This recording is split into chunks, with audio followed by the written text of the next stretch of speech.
जय हिंद साथियों, मैं उत्तम सिंह राजपुरोहित और आप इस वक्त जुड़े हैं मेरे YouTube चैनल वृतांत प्रभाव से। आज राज्य मंत्री हेमाराम चौधरी के सुपुत्र स्वर्गीय श्री वीरेंद्र चौधरी की स्मृति में श्री हेमाराम जी चौधरी द्वारा एक शिक्षण संस्थान हॉस्टल का निर्माण करवाकर और सर्व समाज को भेंट किया। शिक्षण संस्थान का नाम वीरेंद्र धाम रखा गया। यह वीरेंद्र धाम आधुनिक सुविधाओं से परिपूर्ण है और इस शिक्षण संस्थान हॉस्टल के अंदर सर्व समाज का कोई भी व्यक्ति एडमिशन ले सकता है और अपनी शिक्षा ग्रहण कर सकता है। इस वीरेंद्र धाम का अनावरण आज 6 मई 2023 को मुख्य अतिथि के रूप में राजस्थान के पूर्व उप मुख्यमंत्री एवं कांग्रेस के दिग्गज नेता सचिन पायलट के कर कमलों द्वारा किया गया। वीरेंद्र धाम का अनावरण कर सचिन पायलट बाड़मेर के आदर्श स्टेडियम में विशाल सभा को संबोधित कर रहे हैं। हेमाराम चौधरी साहब विधानसभा में हमारे साथी पूर्व मंत्री हरीश चौधरी जी, सुनीता जी, जोर सिंह जी, आदरणीय विकी देवी जी,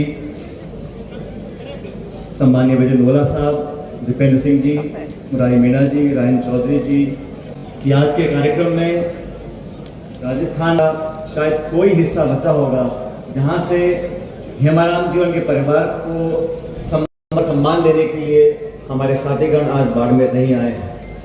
वेद सोलंकी जी, गिरिराज मलिंगा जी, सुषमा मोदी साहब, सभी विधायकगण, रामनिवास गावड़िया जी, मुकेश भाकर साहब, इंद्राज गुर्जर जी,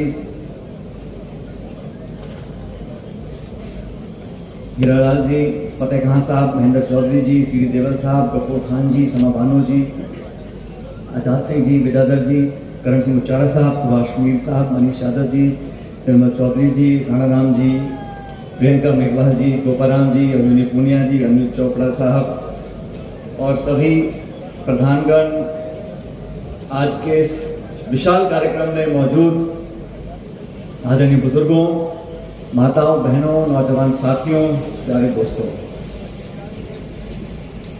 आज मैं आप सबका बहुत बहुत धन्यवाद देना चाहता हूं कि आप सभी लोगों ने इतनी बड़ी तादाद में इस भीषण गर्मी में, तपती धूप में आप सब यहां पर आज इस खूबसूरत कार्यक्रम के गवाह बने। मैं धन्यवाद देना चाहता हूं सुनीता जी का, उनके पूरे परिवार का, हेमाराम जी का, जिन्होंने आज बाड़मेर को, मारवाड़ को एक ऐसी सौगात दी है जो मैं समझता हूं आने वाली कई पीढ़ियों तक नौजवान बच्चे बच्चियां याद रखेंगे और एक मिसाल आपने आज कायम की है। हेमाराम जी के बारे में सभी वक्ताओं ने अपनी अपनी बात रखी और जितने हम सब लोग मंच पे बैठे हैं उससे ज्यादा अच्छी तरह से हेमाराम जी को आप जानते हैं और हेमाराम जी के साथ राजनीति करने का हम सबको अवसर प्राप्त हुआ।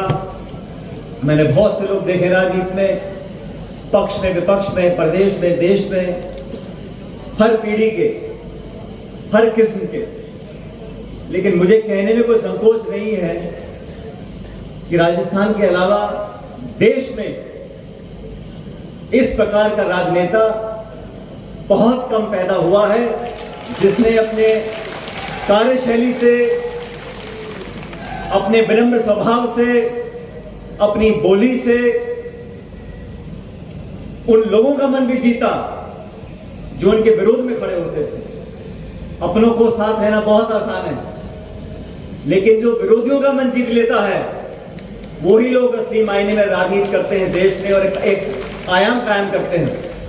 तो मैं यहां पर आज बहुत खुश हूं कि स्वर्गीय वीरेंद्र जी के नाम पर जो ये हॉस्टल बना है, 80-85 कमरों का बना है, इसका लोकार्पण हमने किया, उनकी मूर्ति की स्थापना हुई है और इस परिवार ने जो कुछ किया, मैं समझता हूं कि परिवार के 2, 5, 10 लोग नहीं कर सकते जब तक उस परिवार के पीछे लाखों लाख आप जैसे लोग नहीं खड़े हो, किसी परिवार की हिम्मत नहीं होती।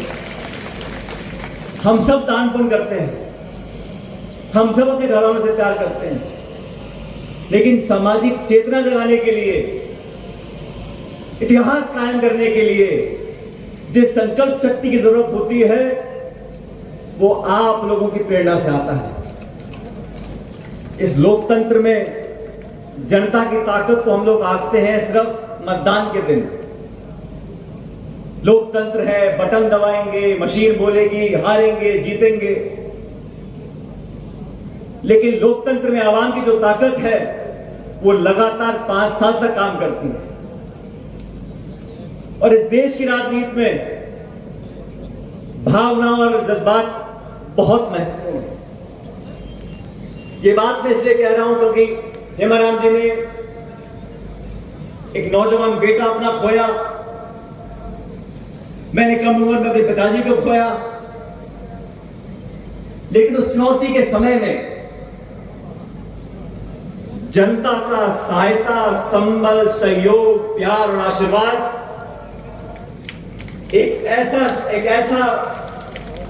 भगवान की माया के माध्यम से एक ऐसा हम लोगों को सुरक्षा कवच प्रदान करता है कि तमाम चुनौतियों का सामना करने के लिए हम खड़े हैं। अभी मन से बिल्कुल ठीक बोल रहे थे, जब वीरेंद्र जी का स्वर्गवास हुआ मैं दुख प्रकट करने आया था घर पर हेमराम जी, और हम सब समझ सकते हैं एक बाप के लिए बच्चे को खो देना शायद दुनिया में इससे बड़ा कोई दुख नहीं हो सकता, लेकिन ये ऊपर वाला ही है जो उस दुख का सामना करने के लिए इंसान को शक्ति देता है। बाकी हम इंसान क्या चीज है, हमको थोड़ी मोच आ जाए, पैर फिसल जाए, आदमी मर जाता है, छोटी सी चीज में आदमी खुश हो जाता है, दुखी हो जाता है, लेकिन इतने बड़े विराट दुख का सामना करने की ताकत परमपिता परमेश्वर देता है। और वो कैसे देता है, ईश्वर को किसी ने देखा नहीं, लेकिन मन में जो शक्ति पैदा होती है वो भगवान जनता के माध्यम से देता है। इसीलिए मैं आप लोगों का, बाड़मेर की जनता का बार बार साधुवाद करना चाहता हूं, धन्यवाद करना चाहता हूं। साथियों, इतने बड़ा हादसा होने के बाद स्वाभाविक रूप से हेमाराम जी ने कुछ समय तक सामाजिक मिलना जुलना, राजनीतिक गतिविधियां कम कर रखी थी। उस वक्त हम विपक्ष में थे और हमारी पार्टी की बहुत करारी हार हुई थी 2013 के चुनाव में। 15 में, 16 में, 17 में धीरे धीरे मैंने कई बार निवेदन किया हेमाराम जी को, और उस वक्त मैं कांग्रेस पार्टी का अध्यक्ष था, तो अध्यक्ष के नाते मैं हेमाराम जी से उम्र बहुत कम, मेरी उम्र बहुत कम है उनसे, लेकिन मैं अध्यक्ष था, तो मैंने उनको निर्देशित किया, मैंने कहा आपको जयपुर आना पड़ेगा। तो हेमाराम जी मना तो करते नहीं फोन पे, हाँ हाँ करके रख दिया फोन। मैं जोधपुर गया घर पे, और अगले दिन मैंने जयपुर में एक मीटिंग रखी थी सभी वरिष्ठ नेताओं की, तो मैंने कहा मैं जोधपुर से कार से जा रहा हूँ, मेरे साथ चलिएगा। उन्होंने कहा आज मैं जा नहीं पाऊंगा, कुछ उन्होंने बात बताई, तो मैंने कहा कल मीटिंग आपको आना है, तो हेमाराम जी का मैं आ जाऊंगा। अब 2 साल से अपने घर से निकले नहीं थे, तो मुझे विश्वास ही नहीं हुआ, मैंने कहा आप नहीं आने वाले। मैंने कहा मैं आपको वचन देता हूं, मैं कल आ जाऊंगा जयपुर। और वो दिन है, मुझे याद है, मेरे ख्याल में अहमद बात कर रहा था, जिस दिन नोटबंदी हुई थी, नोटबंदी का दिन था, हेमाराम जी जयपुर में आए, मेरे घर पे मैंने खाना रखा था, सब नेताओं से मुलाकात करी, और उस दिन उन्होंने वो सीमा लांघी जब वो घर से बाहर निकलकर दोबारा जनता में, पार्टी में, नेताओं से, लोगों से मिलना शुरू किया, और फिर बाद में उन्होंने मुड़कर नहीं किया। लेकिन ये बात भी सच है, 18 के चुनाव में हेमाराम जी ने मुझे कहा कि मैं चुनाव लड़ना नहीं चाहता। मैं तो अध्यक्ष था, मैंने कहा मैं आपको निर्देशित करता हूं, आपको चुनाव लड़ना पड़ेगा, आप चुनाव लड़ोगे, और यही परिणाम रहा। हरीश जी, बाड़मेर जिले में एक तरफा कांग्रेस जीती, और मुझे कहने में कोई शर्म नहीं है कि हेमाराम जी आपके चुनाव लड़ने से, आपका नेतृत्व देने से बाड़मेर को ताकत मिली, हम सब यहां पर जीत कर गए। और क्योंकि हेमाराम जी मेरी बात मान लेते हैं, तो उसका मैं कभी कभी शोषण भी करता हूं। जज्बाती आदमी है, अपनी बात बैठ जाते हैं।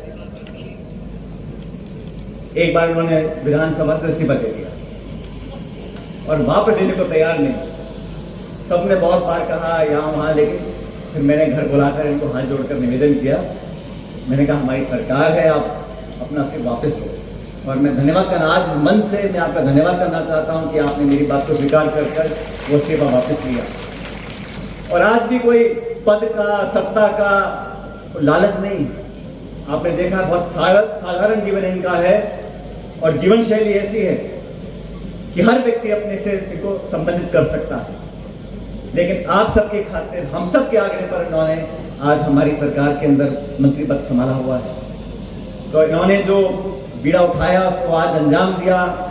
आप सब लोगों के सामने इतना बड़ा स्वर्गीय वीरेंद्र जी के नाम पर एक हॉस्टल बना है, एक मूर्ति यहाँ पर लगी है, और जिस प्रकार से जिस आधुनिक सोच के साथ इसकी स्थापना हुई है, मैं समझता हूँ बहुत लंबे अरसे तक हजारों हजार बच्चों को सही रास्ता दिखाएगा। और राजस्थान और देश में अगर आगे विकसित होना है तो दो रास्ते हैं, किसानी और पढ़ाई और फिर कमाई। और हम सब लोग जो ग्रामीण क्षेत्र में रहते हैं, जो मध्यम वर्ग के लोग हैं, जो पिछड़े हैं, दलित हैं, आदिवासी हैं, अगड़े हैं, जैसे भी हैं, हम सबको अगर हम किसानी करेंगे तो हमारे बच्चे पढ़ेंगे। बच्चे पढ़ लेकर, स्वर्गीय पायलट साहब कहा करते थे हमेशा, जब किसान का बच्चा, गरीब का बच्चा, गांव ढाणी में रहने वाला बच्चा, और वो सारे बच्चे बच्चियां पढ़ लिख कर उन तमाम कुर्सियों पर नहीं बैठ जाते जहां से देश और प्रदेश की नीतियां बनती हैं, तब तक ये देश विकास नहीं कर सकेगा। और हरीश जी, आपने जब बात बोली आज मन से, मैं पूरा समर्थन आपका करता हूं। लेकिन आज संघर्ष क्यों करना पड़ता है? आज अपने हक अधिकार को संविधान कानून में लिखा है, उसको लेने के लिए भी हमको आग्रह क्यों करना पड़ता है? हमको तमाम चुनौतियों का सामना क्यों करना पड़ता है? क्योंकि उन तमाम कुर्सियों पर जब गरीब और किसान के बच्चे बैठ जाएंगे तो हमें कभी झेलना नहीं पड़ेगा, हमारे काम अपने आप हुआ करेंगे। 2%, 5%, 6%, ये सब आंकड़ों के जाल में लोगों को फंसाकर तमाम संगतियां पैदा कर जो रुकावटें पैदा होती हैं। और हम 36 कौम के सभी लोग, इसमें कोई जाति बिरादरी की बात नहीं है, लेकिन जो व्यक्ति, जो बच्चा और बच्ची गांव में रहा पला बड़ा है, उसको मालूम है क्या चुनौतियां हैं किसानी में, कब दिक्कत बीज लेने में आती है, खाद डालने में आती है, पानी लगाने में आती है, फसल बेचने में आती है।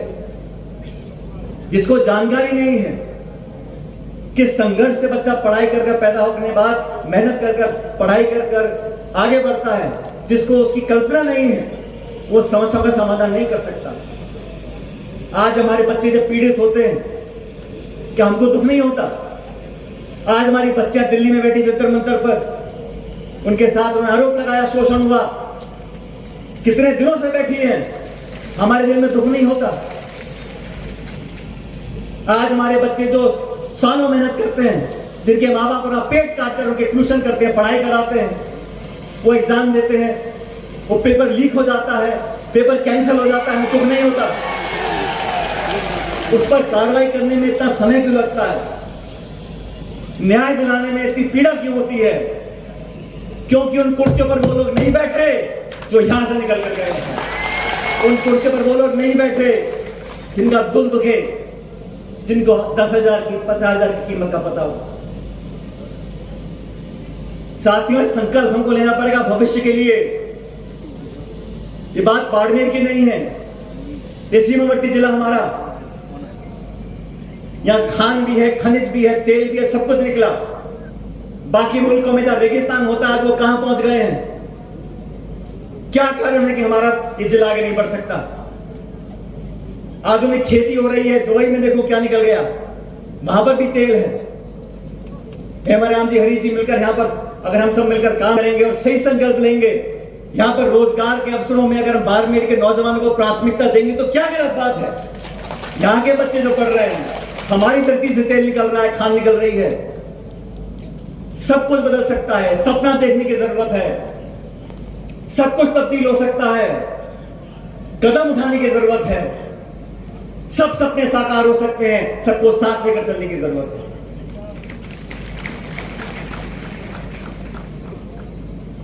नौजवानों का यह देश, नौजवानों का यह प्रदेश, नौजवानों की ऊर्जा, इनकी संकल्प शक्ति, इनकी ताकत, इनका देह, ये किसी के मोहताज नहीं है। अवसर चाहिए, प्रतिस्पर्धा बराबर की हो, बारमेर का यहाँ का नौजवान लड़का लड़की दुनिया के किसी देश के लड़के लड़की के साथ प्रतिस्पर्धा कर सकते हैं। मौका तो मिले, अवसर तो मिले, बराबरी की लाइन में तो खड़ा कर देखें और फिर देखो हमारे बच्चे कहां तक पहुंच सकते हैं। नौजवानों को मौका देने की जरूरत है, उन पर विश्वास करने की जरूरत है। और इस वीरेंद्र धाम से मैं चाहता हूं ऐसे नौजवान बच्चे निकल कर जाए, अगले 5, 10, 20 सालों के अंदर कलेक्टर बने, एसपी बने, राजनेता बने, बड़े बड़े उद्योगपति बने, ताकि इस जिले का, क्षेत्र का आप सब हमारा नाम रोशन हो सके। साथियों, समय किसी लिए रुकता नहीं है और मुझे खुशी है ओला साहब ने हम सबके हाथ खड़े करवाए और हेमराम जी ने मुझे कहा कि सुनीता ने भाषण दे दिया, स्वागत भाषण, आप लोग बोल लो, मैं आज भाषण दे नहीं पाऊंगा। और उन्होंने कहा मैं बहुत भावुक हो जाता हूं। मैंने कहा हेमराम जी, ये सब लोग यहां पर आज आपकी 2 लाइन सुनने के लिए आए हैं और मेरे बाद मैंने भी इनको निवेदन किया है, यहाँ आपसे बोलेंगे, राम राम करेंगे, आपका धन्यवाद करेंगे, क्योंकि हेमराम जी संकोच करने वाले व्यक्ति हैं, थोड़ा बहुत इनको हमें धक्का देना पड़ता है। और आने वाला समय आप सबका समय है। आने वाले समय में तमाम संभावनाओं को हमें कामयाब करना है। जो कुरीतियां हमारे अंदर हैं, आज देश प्रदेश में कहीं लूटपाट होती है, भ्रष्टाचार होता है, उसके खिलाफ हमें आवाज बुलंद करनी पड़ेगी। मैंने भ्रष्टाचार के खिलाफ आवाज बुलंद करी। हो सकता है कि लोगों को बात पसंद नहीं आई हो, लेकिन मुझे कोई परवाह नहीं है। मैं भ्रष्टाचार के खिलाफ अपनी लड़ाई लड़ता रहूंगा और आप सब लोगों के लिए, क्योंकि दीमक की तरह हमको यह भ्रष्टाचार खा रहा है। ईमानदारी, सादगी, राजनीतिक जीवन में स्पष्टवादिता, अच्छे आचरण वाले, अच्छे सोच वाले लोग अगर राजनीति में आएंगे, महत्वपूर्ण पदों पर बैठेंगे, चाहे नगर पालिका का हो, पंचायत समिति का हो, जिला परिषद का हो, विधानसभा का हो, लोकसभा का हो, कोई भी पद हो, अच्छे लोगों का चयन आपको करना है। साफ सुथरी छवि के लोग राजनीति में आएंगे। और मुझे दोबारा कहने में कोई संकोच नहीं है, इतना लंबा समय हेमराम जी का हो गया राजनीति में, मंत्री रहे, विधायक रहे, नेता प्रतिपक्ष रहे, तमाम पदों पर रहे, लेकिन इनका सफेद दामन, उस पर एक भी चीटा कीचड़ का आज तक लगा नहीं। तो छोटी बात नहीं है, क्योंकि आरोप लगाना बड़ा आसान है, लेकिन आरोप लगाने वाले भी देख के आरोप लगाते हैं, कहां पे चिपकेगा, कहां पे नहीं चिपकेगा। तो हेमराम जी पे कोई चिपक ही नहीं सकता, आप कुछ भी कहते रहो, क्योंकि विश्वास कायम किया है। इसलिए साथियों, बहनों, भाइयों, मैं एक बार पुनः हेमराम जी का, सुनीता जी का बहुत धन्यवाद करना चाहता हूं और उम्मीद करता हूं कि इस जिले के अंदर कई बार यहां पर मेरा आना रहा, हम विपक्ष में रहे, सत्ता में रहे, लेकिन आज भी मुझे खेद है कि जिस प्रकार का रवैया दिल्ली का है, हमारे सीमावर्ती जिलों के जो गांव हैं, आज वहां विकास लगभग ठप है। आज हमारी माताएं बहनें पानी के लिए वहां तड़पती हैं, वहां पानी में देसी घी से महंगा हो गया है। उन गांवों में जो सड़क के गांव हैं, वहां पर विकास पहुंच नहीं पा रहा और ये बेरुखी मैंने देखा दिल्ली से हो रही है। इसका भी हमें सामना करना पड़ेगा, एक सामूहिक विकास करना पड़ेगा, बिना भेदभाव के, बिना पक्षपात के सब लोगों को साथ लेकर चलेंगे तो जनता भी साथ देगी, मतदाता भी साथ देंगे और ऊपर वाला भी साथ देगा। आज आप सब लोगों ने इस कार्यक्रम को कामयाब बनाया और मैं धन्यवाद देना चाहता हूं। मंच पे तमाम हमारे साथी बैठे हैं। मैंने कहा राजस्थान का कोई जिला नहीं है जहां से आज हेमराम जी के, इनके परिवार को साधुवाद देने के लिए हमारे सब साथी यहाँ पर आए नहीं हैं। हम में से बहुत साथी आज बोल नहीं पाए क्योंकि समय कम था, लेकिन आप सबने इतनी बड़ी तादाद में यहाँ पर आज हाजिर होकर इस बात पर मोहर लगा दी है कि हेमराम जी लंबे समय तक आप लोगों की सेवा करते रहेंगे और हम उनके पीछे ढाल की तरह खड़े रहेंगे। हमारे अभिभावक हैं और मुझे हमेशा इनका सानिध्य मिला है। अब मैं भी कभी कभी, मुझे बहुत सारे लोग बहुत सी बातें बोलते हैं, क्योंकि राजनीति में सुझाव देने वालों की संख्या कम नहीं होती। कोई सुझाव ये, कोई सुझाव वो, जब मैं सबके सुन लेता हूं तब कभी कभी 10-15 दिन में शाम के समय मैं हेमराम जी को फोन लगा पूछता हूँ, मैं कहना जी आप बताओ करना क्या है, कैसे, और फिर हेमराम जी बोल देते हैं, सचिन पायलट रास्ते पर चल देते हैं। इसलिए हम बताना चाहता हूँ कि हमारी पूरी अलग बैठी हुई है और ये ट्यूनिंग हमेशा रहेगी। और रिश्ते देखो, हम कहाँ पैदा होंगे, किस घर में जन्मेंगे, हम हिंदू बनेंगे, मुसलमान बनेंगे, हमारे हाथ में नहीं। हम किस कोख से पैदा होंगे, हमारी जाति क्या होगी, हमारा नाम क्या होगा, हमारे हाथ में नहीं। लेकिन होश संभालने के बाद हमारी बोली, हमारा आचरण, हमारा व्यक्तित्व, हम लोग क्या कहते हैं, कैसे बर्ताव करते हैं, हमारे हाथ में है।